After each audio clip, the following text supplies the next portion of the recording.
start your lecture. Okay. Thank you, Jürgen.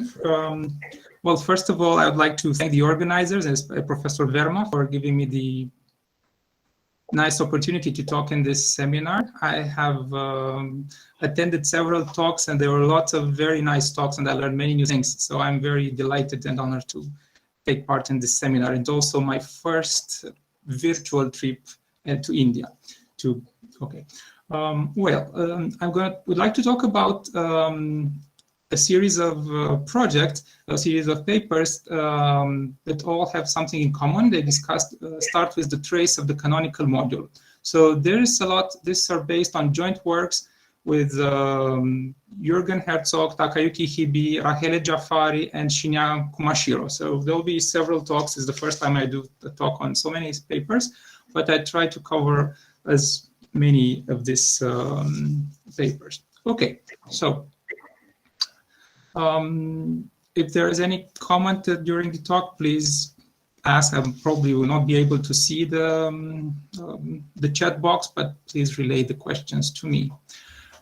Right, so the first assumption that I'm going to make today is that throughout this talk, R is a Cohen-Macaulay, always Cohen-Macaulay, either local ring with maximal ideal M, or it's a positively graded or even standard graded K algebra.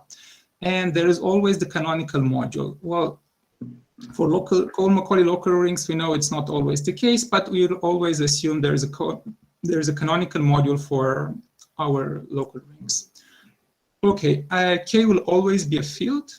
So with this setup, let me give the definition, explain the title. So the trace of the canonical module of R is this ideal, which is taken as the sum over the images of all the homomorphisms from omega into R, right? So this is an ideal in R, which actually does not depend on the choice of the canonical module. So we know that canonical module is, in the local case, is unique up to isomorphism, but if we look carefully, this ideal is unique. Right, so there is, of course, the trace of modules in general, not just for the canonical module. So this is a classic gadget and has a long history in commutative algebra. And there's also a lot of research on this topic recently, especially related to the representation theories on maximal Cohen-Macaulay modules and things like that. I'm not going to touch on that because I'm not an expert on that. So this is the setup. Now, the first result that I'd like to mention is is this one with Herzog and Hibi, which explains our interest in the trace of the canonical module. Well, this describes the non-Gorenstein locus of the ring. So, namely, if P is any prime ideal in the ring R, in the local ring R, then R localized at P is not Gorenstein if and only if P contains the trace of the canonical module, right? So this means that the non-Gorenstein locus of the ring R is the Zariski closed subset given by this trace ideal. Maybe I would just call it the canonical trace ideal from time to time. Okay. So this means that based on this result, we can view this canonical trace ideal, and this ideal gives us a measure of how far is our ring R from being Gorenstein. Well, we can associate various numerical invariants. For instance, we can look at the height of this ideal. We can look at the co-lengths of this ideal, and let's give a name for this. So we call the residue of the ring R to be the length of R modulo this canonical trace ideal. In particular, oops, is it better now? In particular, we can see that the ring is Gorenstein if and only if its residue is 0, if and only if the trace is the whole ring. Now, since we have Anand here, he also used some define some invariant to measure how far the ring is from Gorenstein, for an Artinian local ring to be as far from Gorenstein, and actually his invariant is slightly bigger than this residue that we define here, if I'm correct. Anyway, the thing is that minimum value of the residue means the ring is Gorenstein. So this is what we would like to keep in mind. Now, so Gorenstein rings have also very rich history on the, as algebraists we love Gorenstein rings for many reasons. But now we try, try to see, okay, what happens if we look at this invariant, say the res, or this ideal, canonical trace ideal, and let's change the definition a little bit. Let's approximate this class of Gorenstein rings further. Namely, with Herzog and Hippie, we say that the ring R is nearly Gorenstein if and only if the trace of the canonical ideal contains the maximal ideal. Right? So, it means that the trace is either the whole ring, so it's Gorenstein, or the trace is just the maximal ideal, right? So then we say this is nearly Gorenstein. Okay, we came up with this name, nearly Gorenstein, and for this class of rings, we have some easy properties could be observed. For instance, if R is a nearly Gorenstein ring in this sense, then it is Gorenstein on the puncture spectrum. So namely, R localized at any P which is not the maximal ideal, it will be a Gorenstein ring, right? So this class and nearly Gorenstein fits inside those Gorenstein on the puncture spectrum. Okay, and it's also a class which behaves nice with respect to specialization, or so going modular regular sequence. Now, if we start with a nearly Gorenstein ring, then modular regular sequence, we still have a nearly Gorenstein ring. Okay, but good or the bad thing, as compared to the Gorenstein case or Cohen-Macaulay case, the converse does not hold in general. So namely, we cannot move from R bar to R. Say, and here's an easy example. It will become maybe clearer in the next few slides. So if R bar is nearly Gorenstein but not Gorenstein, so the trace of omega is just the maximal ideal, then the polynomial ring extension with one variable is not nearly Gorenstein. Okay, so this shows that we cannot lift this property. Okay, so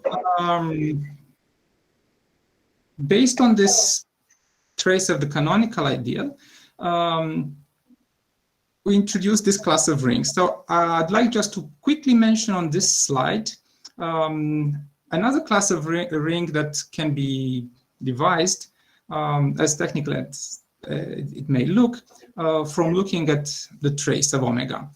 So just on this slide, let's say, moreover, that dimension of the ring has crude dimension 1. We work over an infinite residue field, and we fix and there exists, it's possible to choose a canonical module omega, which is a subring in the total ring of fractions of R, so which sits between R and R bar, the integral closure of R. Now, and we also assume that R bar is a local ring, which is a finite R module. And then, if we make these assumptions, which are not completely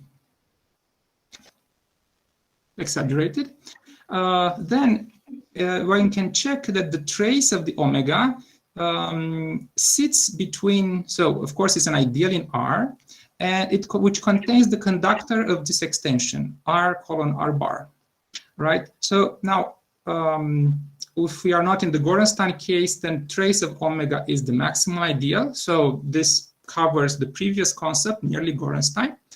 But then, playing with the words, let's see. We can say what happens when the trace is as far away from as possible from the Gorenstein case. So it's very close to the conductor, which it is the conductor. So we'll say that R is far-flung Gorenstein ring if the trace of the canonical module is this conductor of the R colon R bar.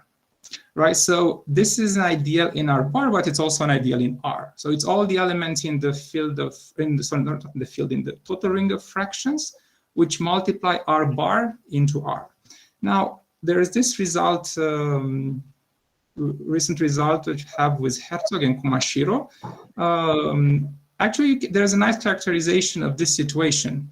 And namely, if this is the case, so the conductor equals the trace the canonical module, then the trace is isomorphic to R bar as an R module.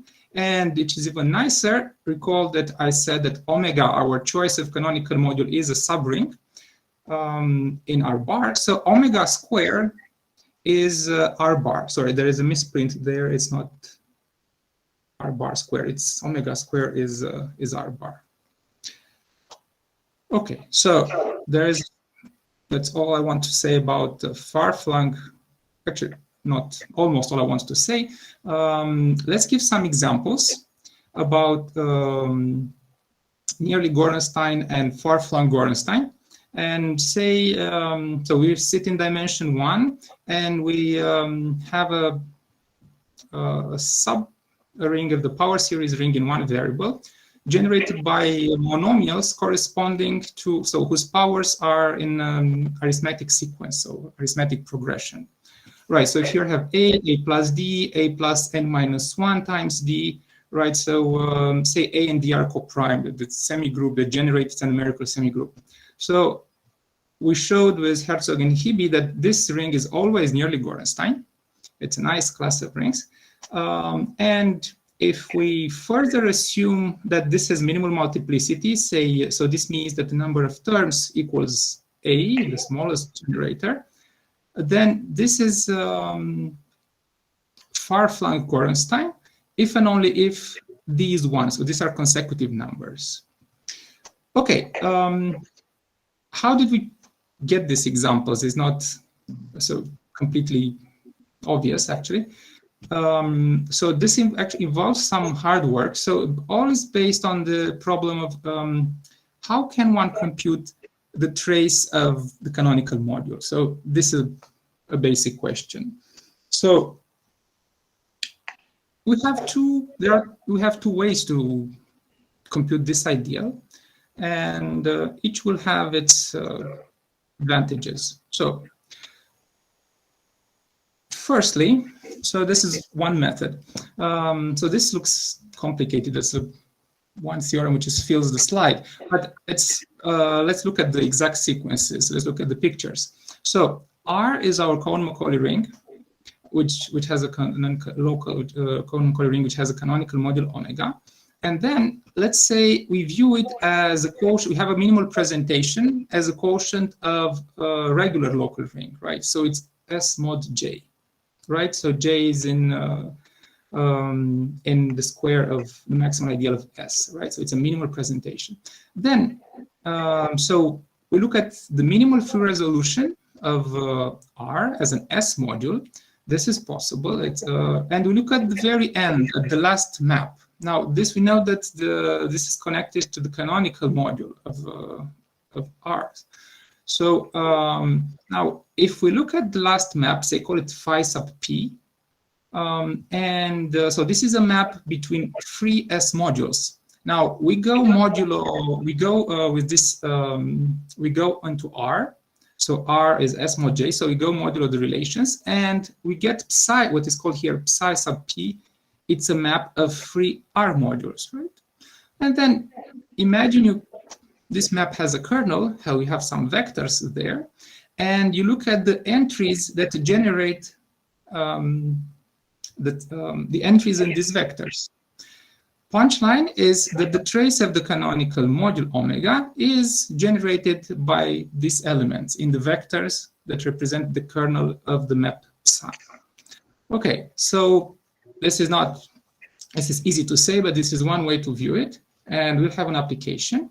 And as a corollary, if our ring has Cohen-Macaulay type 2, so it means here that FT is free module of rank 2 and positive dimension, then R is nearly Gorenstein if and only if the ideal generated by the entries in the original map phi, so a map between two regular local rings, so if the ideal I1 equals the maximal ideal, right? So you have is generated by, say, linear forms in the end.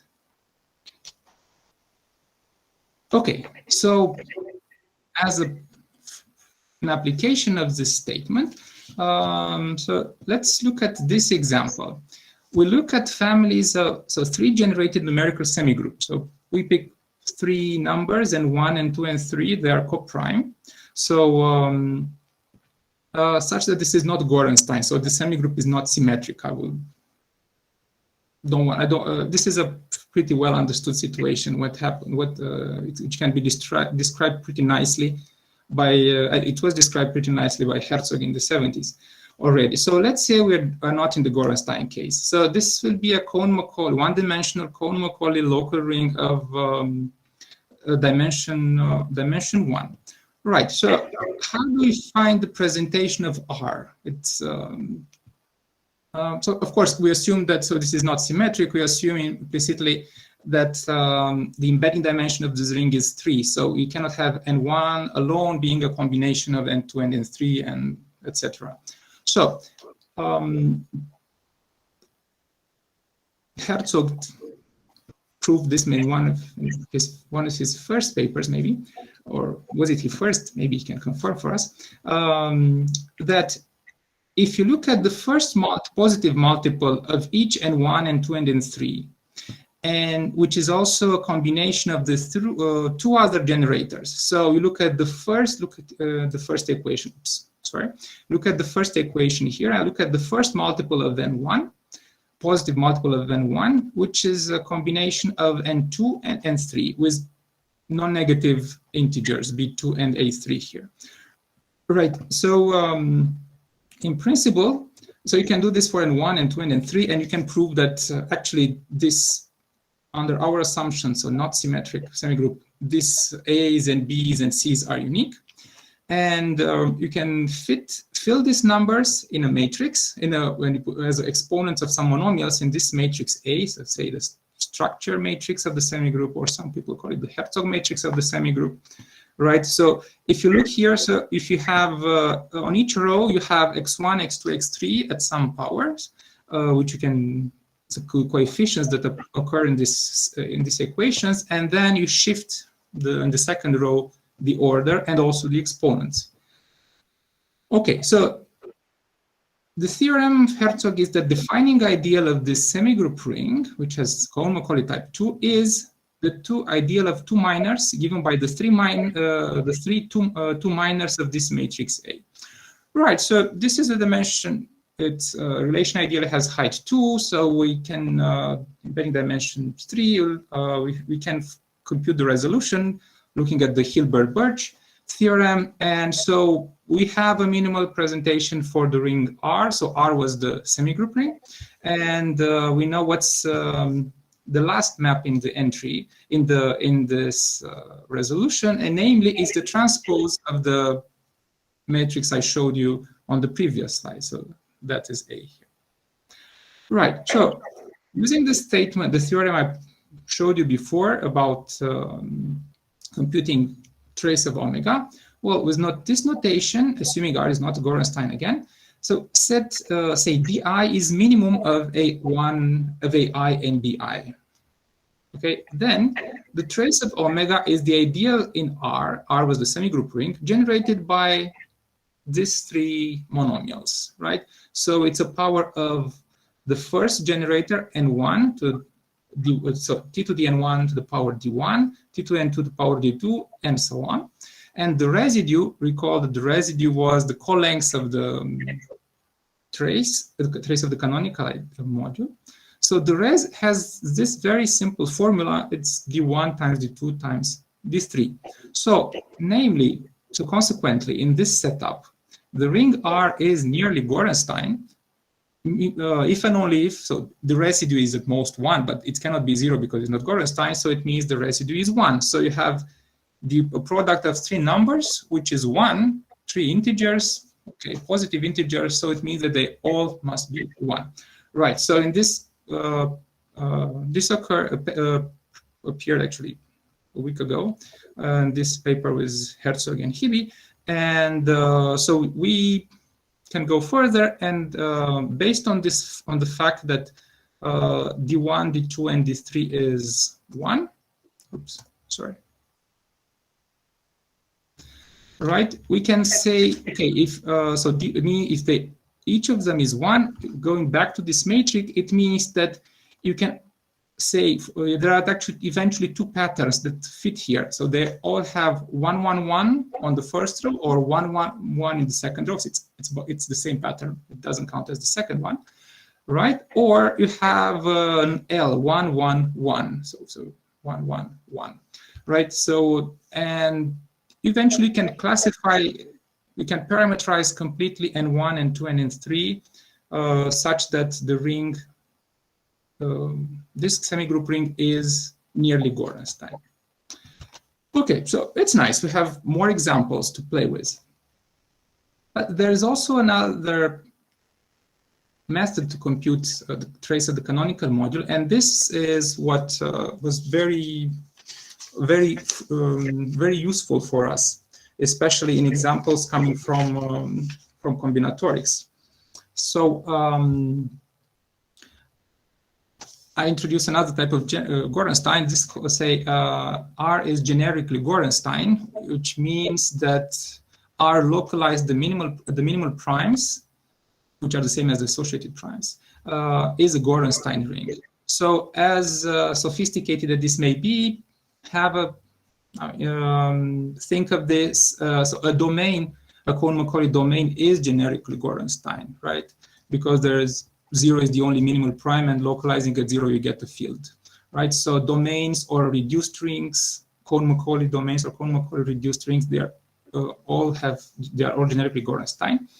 And why did I say introduce this here? Because there is the theorem, maybe Herzog and Kunz in their lecture notes, that and in this assumption, omega, the canonical module, is either isomorphic to R, if the ring is Gorenstein, or otherwise it can be identified with an ideal of R of grade 1, so or of height 1, right?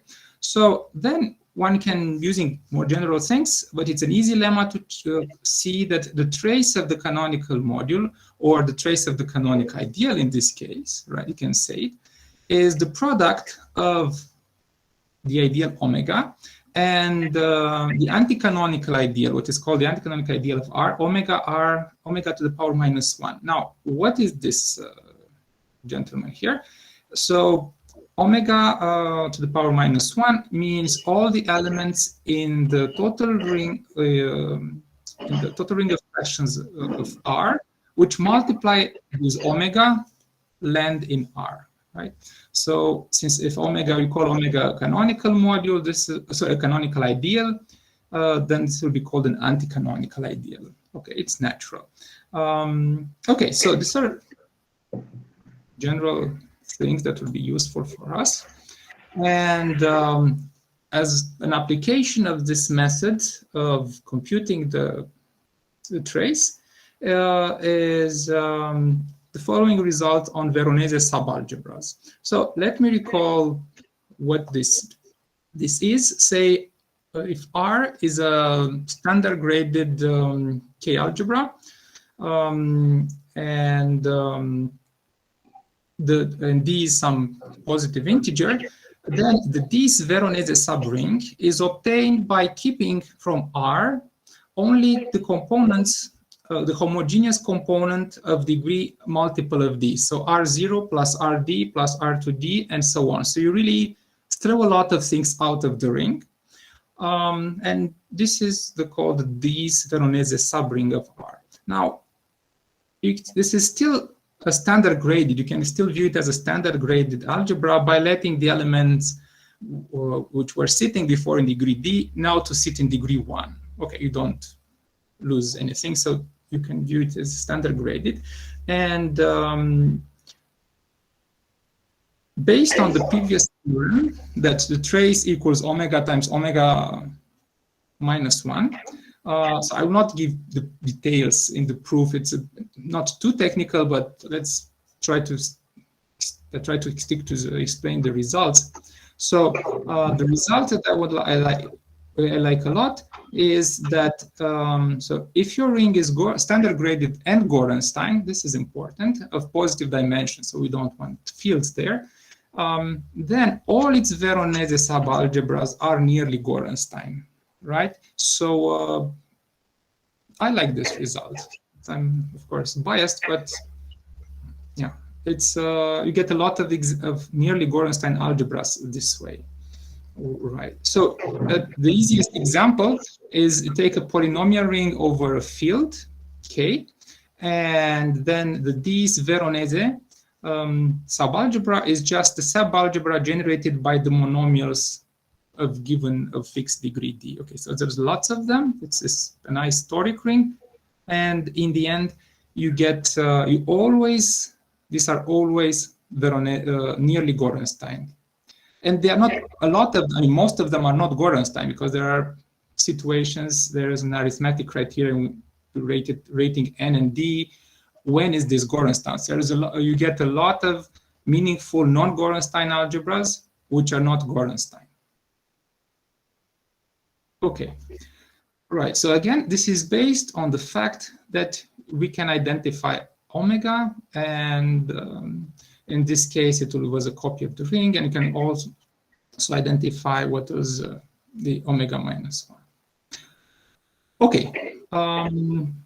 Now, for the next slides, I would like to refer to some constructions of algebras and see how the computation of the trace or properties of like nearly Gorenstein change when you have make these operations. Now, tensor product is the first to do, is first to try. Okay, first one was extending with variables, but this was a bit more generalizing that one. So let's say now we have two positively graded Cohen-Macaulay, of course, K algebras, omega R1, omega R2, they're canonical modules, and then of course their tensor product over K, the tensor product of the rings R will again be a positively graded K algebra, and the canonical module of the tensor product is the tensor product of the canonical modules. So this is say it's not surprising, but it's also nice that the trace of the tensor product is the product of the traces. Well, what do I mean by this? So you can look at the trace of omega R1 and extend this into the ring R. So trace of omega R1 is an ideal in R1, and we extend this as an ideal in R. And you do the same with the second trace ideal, and their product is the trace of the tensor product. Okay, so this means, so when it comes to identifying the nearly Gorenstein property, a product of two maximal ideal is rarely, I mean, you cannot make it to be the maximal ideal. So assuming that it's have a positive embedding dimension for this ring, so you don't have rings, so you don't have fields there. Okay, it's not Artinian. Then the tensor product is nearly Gorenstein only when it's Gorenstein. So you don't get anything new by this construction. So which we know it happens if and only if each factor of the tensor product is a Gorenstein ring. Okay, so tensor products, we pretty much know what's going on there. But then there is this other construction that is more interesting. and more rich in properties when it comes to computing the trace. Right. So, namely, it's about the Segre product. Okay. So let me recall what this is.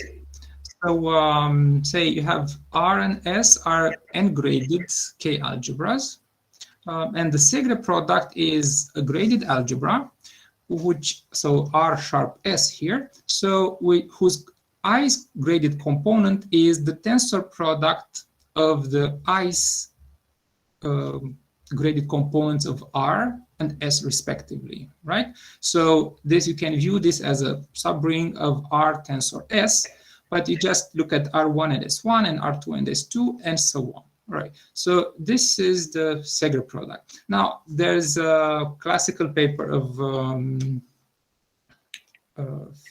Goto Watanabe, which discusses when is the tensor product of Cohen-Macaulay algebras again a Cohen-Macaulay algebra. Now, so of course we like to assume that the rings have dimension at least 2, and then it's also good to know what is the A invariant for these rings. So I didn't write it explicitly on the slide. Maybe perhaps I should have done that. So maybe I just write here briefly.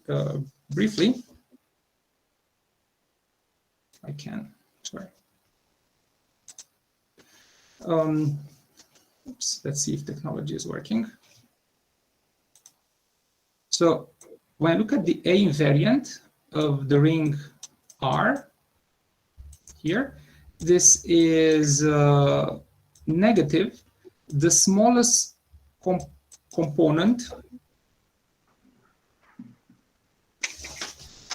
oops, sorry, there is a problem with my technology here.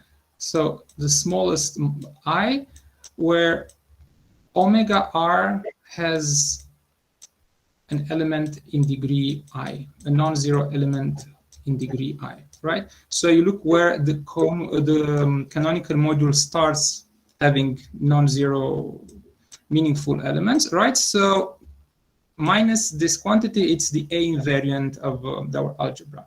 Now, we want to have this A invariant to be negative, so namely omega R to start in positive components. And if I recall correctly, if both R and S, Cohen-Macaulay, have negative A invariants, then T will also be Cohen-Macaulay.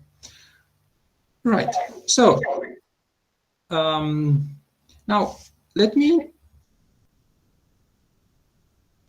I would like, and the next type of result is about, so what is the trace of the canonical module for a Segre product of rings, right? So in the original papers, Herzog and Hibi, we dealt with the more details with the case of 2 elements and some extra assumptions, but the more, say, the general statement appeared later on, and that's what I'd like to show you. It's this statement result of Herzog, Mohammadi, and Page, which under the assumption that the field is infinite, and we have R1, R2, Rm are standard graded Cohen-Macaulay K algebras, so dimension at least 2 and negative A invariant for the reasons I showed you. I want to have a Segre product R to be Cohen-Macaulay.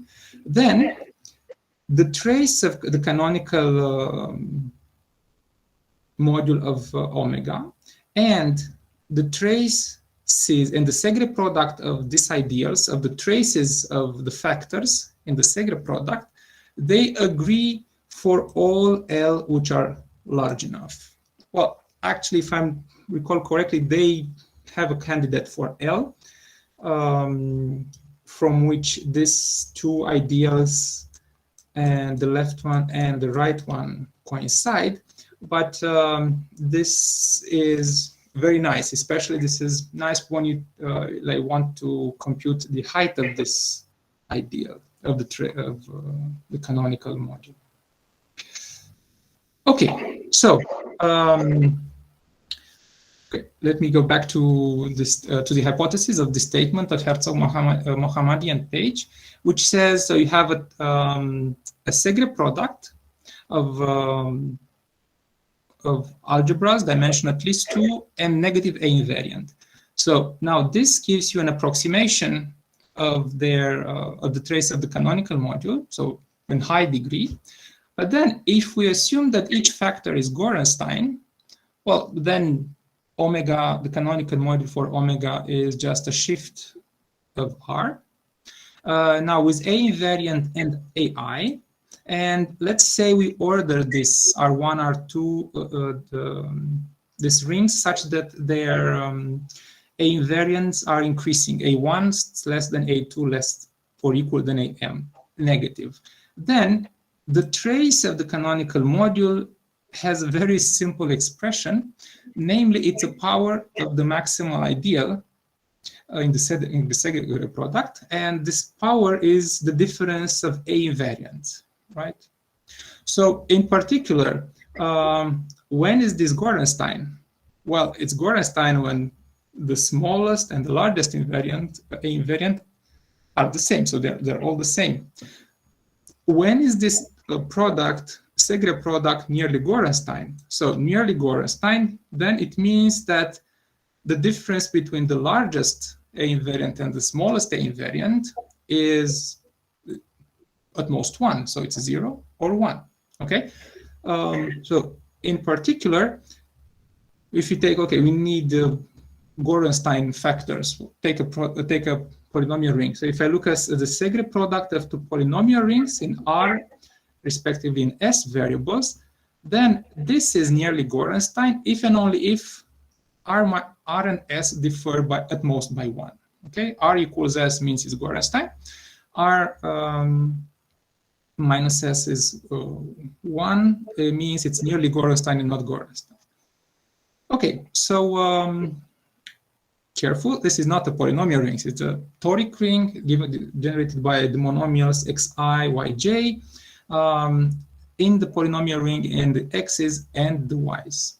Okay, so we have, that's what this is one thing I liked about this construction. It gives us many nice examples, right? So this also paves the way to the second part of the title, what I said, algebra and combinatorics.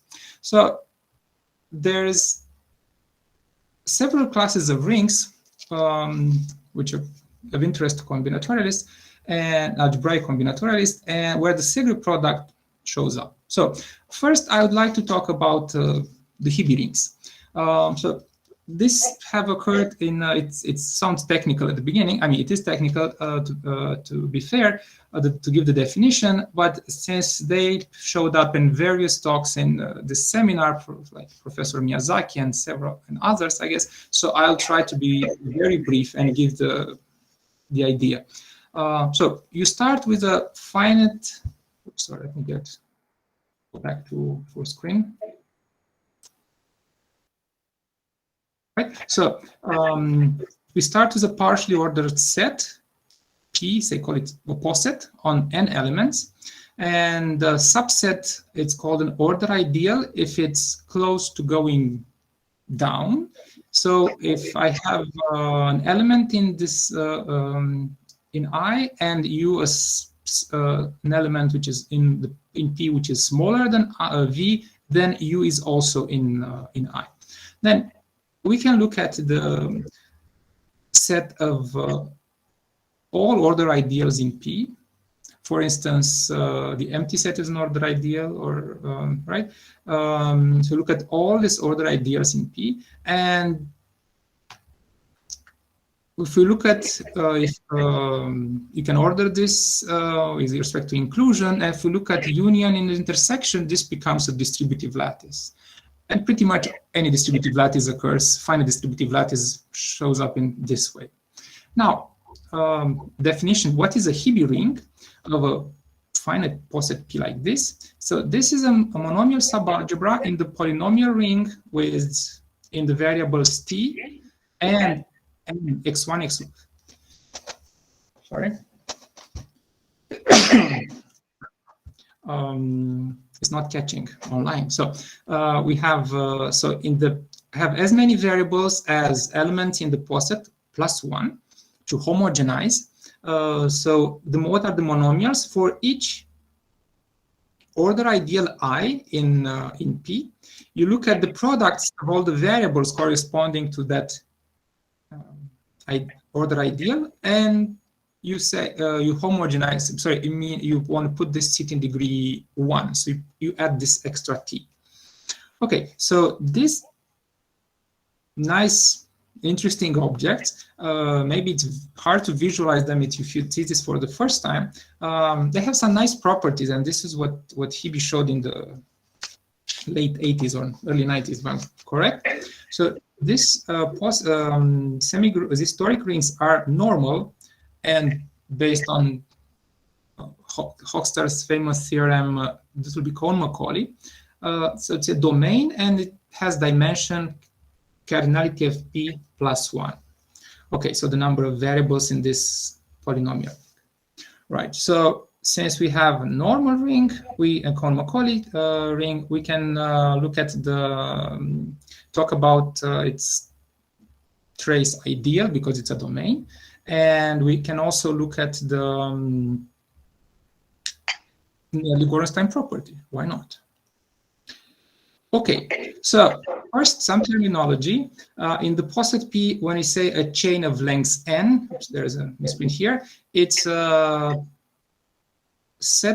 an increasing set of elements, so V0 less than V2, less than V3, and so on, less than Vn. So it's n plus 1 elements in the poset, which are totally ordered. And the rank of the poset is the length of the longest chain. You can have chains of arbitrary lengths, or length 2 and length 3, and so on. And the longest one gives you the rank, and the poset is called pure if all the maximal chains have the same length, right? So there's pure and non-pure posets, and anything is possible there. Right, so Hebe proved in 87 that what is now called the Hebe ring is over the poset P is Gorenstein if and only if the connected components of the poset P are pure of the same rank. So what I'd like to keep from this information, it's the two parts. Each component is pure and the ranks are all the same. Right, of course, why not ask about nearly Gorenstein rings? And sure, you can ask, but how can you deal with that? And here's where the Segre product shows up. So if the poset P has, say, the connected components P1, P2, and PQ, then say Ri is the Hebe ring for each of these components. So you have a bunch of Hebe rings for P1, for P2, and PQ. And the Segre product of these components is the Hebe ring of the initial poset, right? So this brings back memories, nice memories from previous slides. So when you talk about nearly Gorenstein, it's in the trace of the canonical module, it's good to know what are the factors. So what are the A invariants of factors? Now, you can express the A invariants of factors. This is nice. And the punchline of this theorem was Herzog and Hebe, which says that the Hebe ring of P is nearly Gorenstein if and only if each connected component is pure, okay? And the ranks of these components, they differ at most by 1, right? So if all the ranks are equal, you get the Gorenstein, the statement that proved by Hebe some years ago. And for nearly Gorenstein, it's really nearly the ranks differ not by 0, but maybe also by 1. Okay, so say if I remember correctly what's on the next after we pause. So the next statement, I mentioned that invariant, the res, and so which was meant the co-lengths of the trace of the canonical module. Now, this is a finite invariant only when, of course, the trace of the canonical module is an M-primary ideal, right? So if its height is the maximal as much as possible, is the dimension of the ring. Well, even so when the res is 0, we have Gorenstein case. When the residue is 1, it's nearly Gorenstein case. But what happens? So can you characterize when and find out what are these residues when they are finite? So and the answer is yes for this type of rings. And this is a statement by Herzog, Mohammadi, and Page in the same paper in 2019. And the statement is that the following are equivalent. So the residue is finite. So technically, it says that the ring is Gorenstein on the puncture spectrum, right? If and only if the trace of the canonical module is a power of the maximal ideal, right? So then the residue is simply the k-vector space dimensions of the component of degree 0, of degree 1, plus degree 2, plus degree n-1. So you can get some formula there, as you can hope for some. And combinatorially, this is described by the combinatorial property that all connected components are pure. Okay, so if we put together, it's too much to put on one slide. So what I asked you to pay attention and to store this information. So what Gorenstein means for these rings? Gorenstein means that all components are pure of the same rank. Now, oops, sorry. What does nearly Gorenstein? So a bit further. So it means residue is 1. It means that pure and ranks differ only by at most by 1, right? And what is Gorenstein on the puncture spectrum? So finite value for res, for the residue. It means that all the components are, connected components are pure. Okay, so purity is good to have for posets if we care about these properties. Now, then going close to even more recent result. So I've been, it's this class of rings, of toric rings, coming from graphs. And so let's set up, recall the terminology. So you have a finite simple graph, so you have no multiple, no loops, no multiple arrows between two vertices. So you have n vertices, a simple graph. Now, a subset of vertices is called stable or independent. If two elements if I and j is not an edge in the graph, wherever you take I and j in this subset, right? So and vice versa. I mean, actually, not vice versa. Say the other extreme case is that a subset of vertices is called a clique if any two different elements in the subset, if between any two I and j in the subset, there is an edge in the graph. Okay, so I will not go into much more definitions right now, but this is enough to define the stable set rings of the graph G. So for the stable set ring, you look at all the stable sets. So indoor independent sets, if it's easier for you, or you're more familiar with this terminology. So you take all the stable sets of vertices in the graph.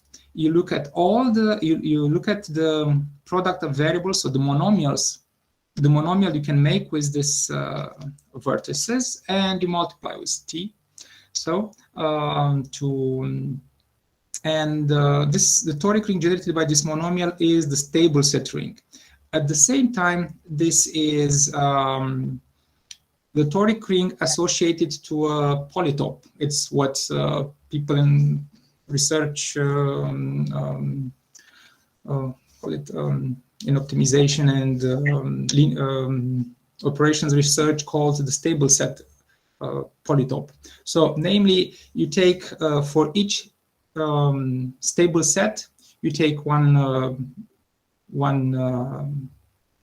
0, 1 vector, and then you take the convex hull of all these points, and this gives you the stable set polytope.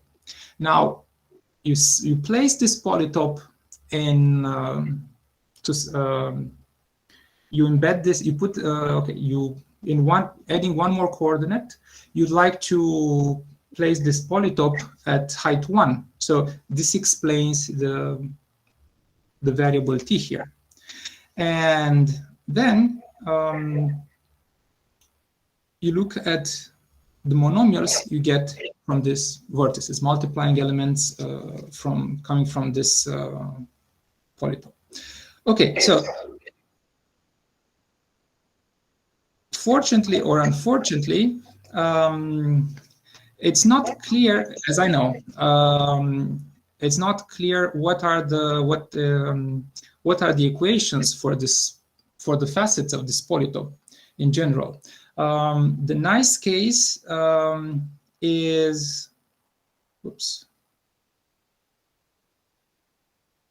the nice situation when the graph is perfect. So let's say more technical property. Say it's a nice class of graphs.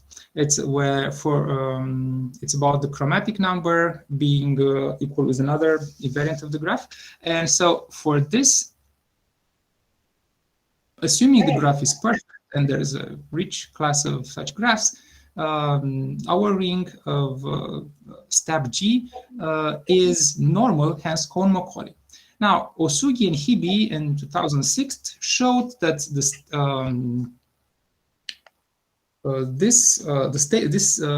ring, stable set ring for a perfect graph, okay, is Gorenstein, if and only if all the maximal cliques in G have the same cardinality.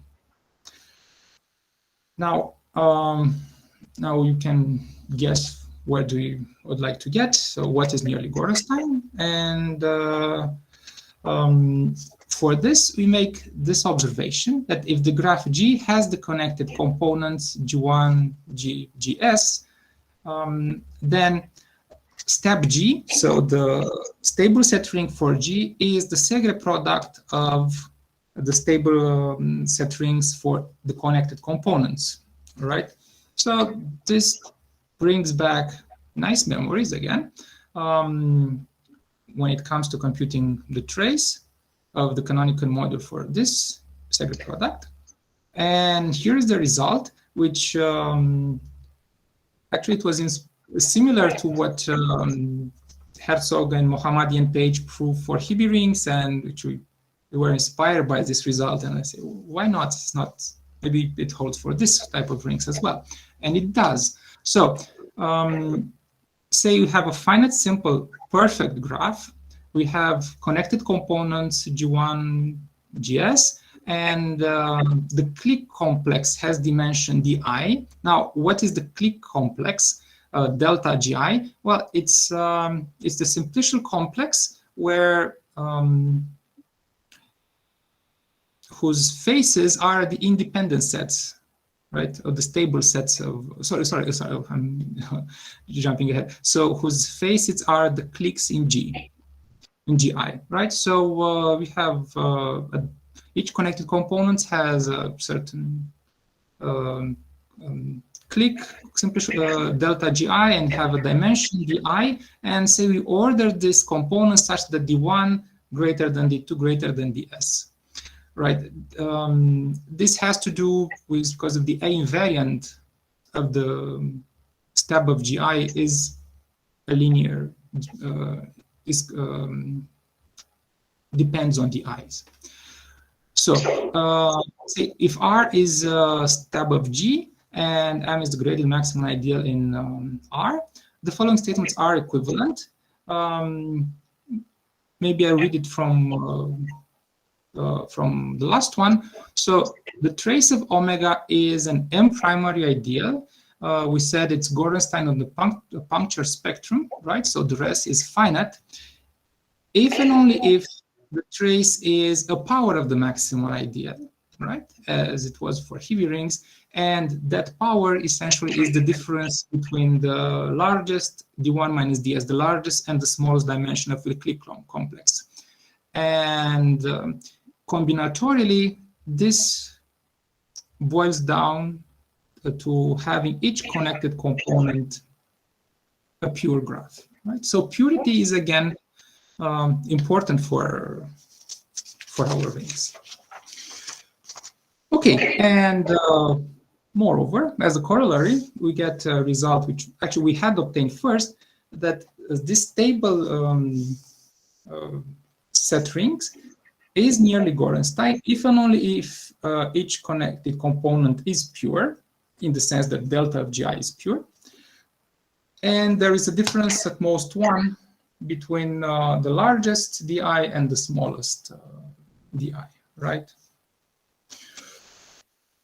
Okay, and so this is what I had to say about stable set rings. Now, I was hoping to say a few more things about, actually draw a few more things about polytopes and about toric rings coming from polytopes. No, thank you, but not yet. So we have to change this. So the story goes like this. So there's another class of rings that shows up. So say you have a rational cone, say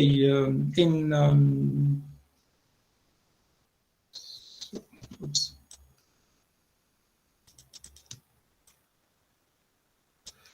Oops. Okay. So you have the origin here, and say you are in the plane. Then rational means that on each ray you have at least one element, non-zero element, which has only integer components, right? And when you look at what sits inside this cone, see, so the cone is all that sits in here. You look at all the lattice points in here. So lattice point means points whose coordinates are all integers. Then say in this square, what you get here is an affine semigroup, right? Now, so this is an affine semigroup.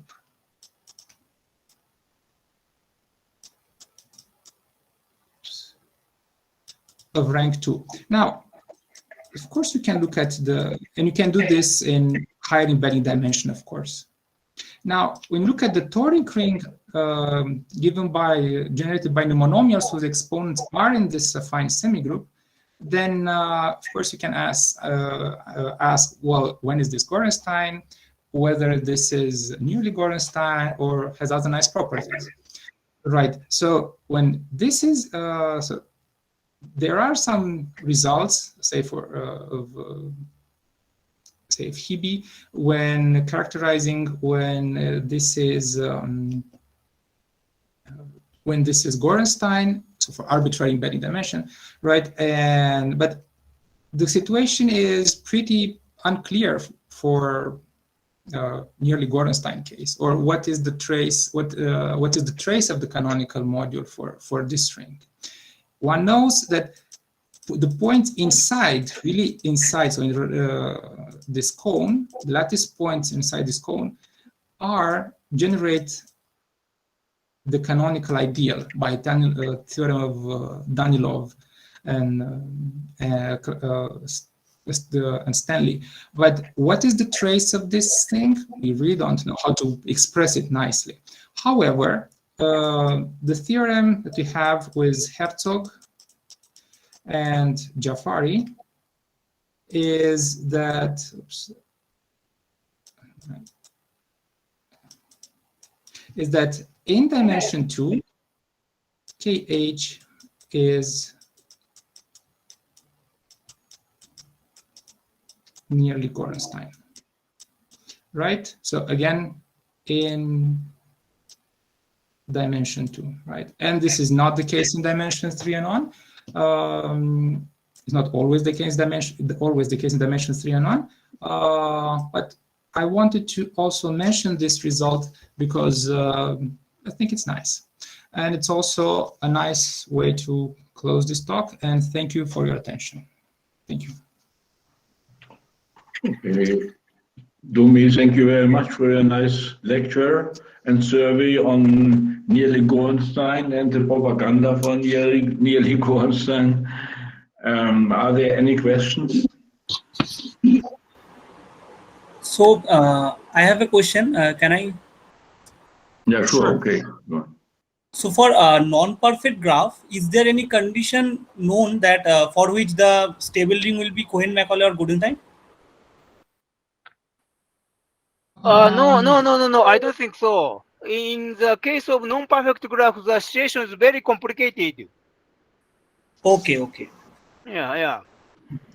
But recently I have characterized T-perfect and H-perfect graphs for the stable set Poltop, a Gorenstein property of stable set Poltop by using the trace. And I described canonical and anti-canonical modules by numerically. So it may help. This can be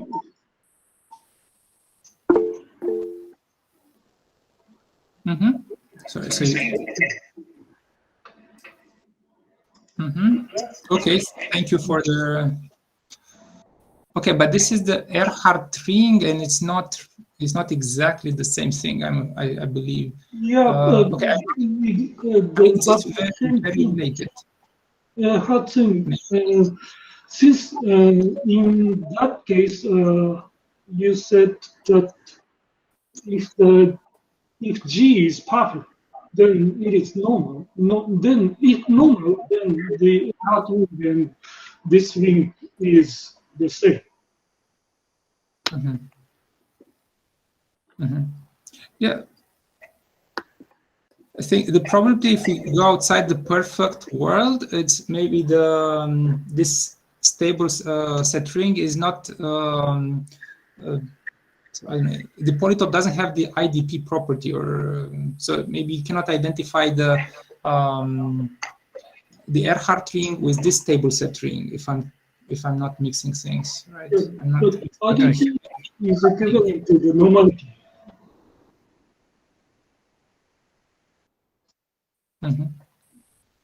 Okay, well, thank you for your reference. Other questions? Can you characterize nearly Gorenstein signed rational rings? I haven't thought of that seriously, so maybe it's possible to do it because there's that result of Grebe, if I'm correct, which describes the canonical module. So maybe you get something, but I don't know. I mean, I haven't put my hands on that. Okay, we can try. Yeah. Yes. You mentioned the result when asked Gorenstein, standard graded, and then the Veronese subrings are all nearly Gorenstein, right? Yes. I don't remember. Do we need, if you assume that R is only nearly Gorenstein, is it also true that the Veronese subrings are also nearly Gorenstein? Oh, Dumi, yeah, this is a question which I also told you. Yeah. But you didn't get anything. And so far we have no answer. You have no answer for this? Yeah. You again, do you have some idea? No, this question came up in this moment when when he recalled this result, and I wonder why R should be Gorenstein. And I would expect when A is nearly Gorensine is also true, and that the Veronese subgroup Yeah, I also believe this. I don't know, but maybe it is true. But this is no, true. we didn't put some things, but didn't no proof yet. So, And Dumi, could you mention just the relationship in outline in a few words, the relationship to almost Gorenstein, which is also a very important generalization of Gorenstein by Goto and his group. Yes, what is the relationship between these two concepts? So the relationship is they are pretty much, in general, they are independent in dimension at least 2, but in dimension 1, almost Gorenstein in the sense of Barucci, Froberg, Goto, and collaborators, almost Gorenstein are part of nearly Gorenstein. Right. So, for instance, if we had this slide of numerical semigroups, right? So to have this nearly Gorenstein, it means that D1, D2, D3 must be all equal to 1. Okay, outside the Gorenstein case. So all are equal to 1. But to say that it's almost Gorenstein, you asked even more, that they are placed, these ones, on the same line. So you have either all I's or A's are equal to 1, or all B's are equal to 1. Okay? This is how you can visualize this relationship for this class of rings. Okay, but in general, almost Gorenstein is part of nearly Gorenstein in dimension 1. And I think if we ask in a larger embedding dimension, if we also have minimal multiplicity, then it's the other implication around. But it's a different generalization of Gorenstein. It goes in a different direction. There is some overlap, and maybe it's also interesting to mention this conjecture, which seems to be easy, but on the other hand is very hard so far. How the residue of a semigroup ring is related to the property of the defect between gaps and non-gaps. Could you? This is really a nice conjecture, and we could not prove it only in special cases. Right. So let me recall the paper is also on the archive, and it just appeared in the semigroup forum a week ago. And I think our statement is that, or the conjecture is that the residue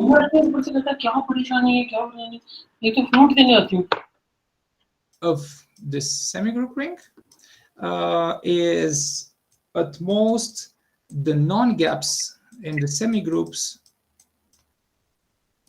minus the gaps in the semigroup. So what H is a semigroup ring, not necessarily 3 generated. So you have semigroup, numerical semigroup rings means you have 0, you have a number, another number, another number, you start adding them. And from a certain position, you have everything, right? So this is the conductor, right? So the non-gaps is this element which occur before the conductor. So counting these numbers is the non-gaps. And the gaps, okay, you figure this out yourself. It's the missing elements in the semigroup before the conductor, right? So this is the gaps, right? This is the G of H, right? So there's this conjecture that the residue is at most the differences of these two elements. Okay, one knows that when the difference is 0, this means symmetric semigroup, so the residue is 0. And we proved this that when H is 3 generated, like then this works. But it did involve some work, so quite a bit of work with technicality. So maybe this is part of a general picture holding for one-dimensional local rings, analytically unramified, and something like this. And these numbers mean something else. So this is a nice. So this is sorry. Let me say this is a conjecture. Is not a statement so far. Conjecture. Yeah. Only in several is known. Are there other questions or comments to? So similar like stable set ring. So can we define the similar type of ring with respect to the cliques or minimal vertex cover of graph? So sorry, can you say again? I didn't. It was Similar some like noise. similar like a stable set ring. Can we define the ring with respect to the cliques or minimal vertex cover of the graph? I mean, you can kind of, yeah, for cliques you can think of this. I don't know if it has been considered. I mean, I don't know. Have you? Yes. The problem is if that ring is Cohen-Macaulay or if it's normal. This is the big question, right? Actually, we can define the ring similar like the stable set ring with respect to cliques and or minimal vertex cover or some other invariants of graphs. Sure. Okay. Yeah, but then you should see what properties the ring are. Yes. Yes. Other questions? So I have one question. So in the Artinian case, whether Goronstein and Near-Goronstein are the same in the Artinian case? Not that I know of. Not. So the question was: if Goronstein and nearly Goronstein, if they are the same? No, not really. In the Artinian case, in the Artinian case. Not. I don't think so. Not really. And thank you for mentioning this, Sridevi. So I forgot. I didn't write it on the slide, so then I forgot. So one nice way of obtaining nearly Goronstein rings is described in a paper by Huneke and Vraciu in the Pacific Journal, maybe around 2000. And so they start with a quotient. So we start with a Goronstein Artinian ring, mowed out by their socle, and then this will be a nearly Goronstein ring. So the trace contains the maximal ideal, the trace of the canonical module, and this is not always a Goronstein ring, right? Okay. I was wondering, can we characterize nearly Goronstein in using the inverse system, Macaulay's inverse system? So I thought Artinian is the first case we can thought about. So. Yeah, sure, we can talk about this. It's what I remember also from that paper of that I mentioned of Huneke and Adela Vraciu is that they try to classify some monomial ideals which have small type and have this nice properties that Artinian and so on. And it was a bit of work there, but it's Macaulay inverse system. It appeared a few weeks ago in the presentation, so it all fits together at some point. Okay. Maybe we can talk about. Thank you for. I have one more question. So suppose our ring to begin with is nearly Goronstein. Then what can you say about for example, the Ries ring of with respect to the maximal ideal, for example, whether it will be also nearly Goronstein or can we hope or? I have no idea, to be fair. Maybe Jürgen or Takayuki? No, I have no idea. Yeah, but you can study the question. Yeah, sure. Yeah.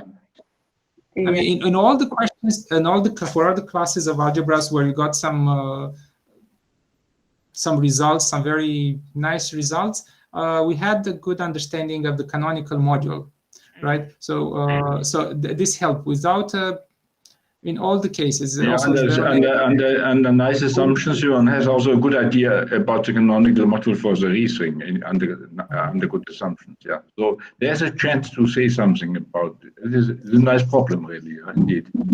I think there's a chance one can get some result. I expect, yeah.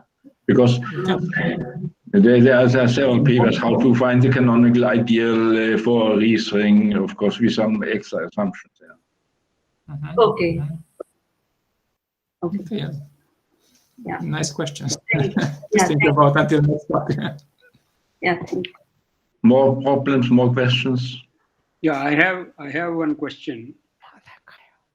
Do we have a formula for the trace ideal of Stanley-Reisner rings? Not that I know of. Not.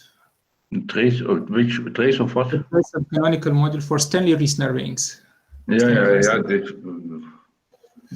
I mean, yeah, one can try. I mean, if the canonical model for Stanley-Reisner ring, sometimes you have, again, under some nice assumptions, you have a nice description of this canonical module. In that case, maybe one could say something. I don't know. But the trace ideal is not explicitly known. I don't know. Maybe at least. I think in many cases it's not known. Okay. I mean, even also for Hebrew rings, I don't think we know the height of the trace ideal, right, Jürgen? Did you compute with Fateme and Janet? Do you know the height of that ideal, or? I don't remember. I mean, there's a lot of things. I don't remember, but because this paper is 2 years old, I remember nothing. I read it recently, but my understanding was that it's not. A lot of things are still open. Yeah, sure.